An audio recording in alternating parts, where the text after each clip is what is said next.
All drawings in Lotto Chart are represented by points on the chart. The delta is the difference between the predicted point and the point of the official lottery drawing result. Let's say, for example, that we were playing a Pick 3 lottery game and Lotto Chart predicted the drawing 355. In this case, a prediction point would be placed here.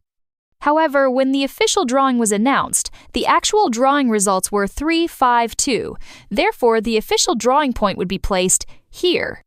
In this example, the delta would be 3 because Lotto Chart's predicted drawing was 3 units away from predicting the winning jackpot.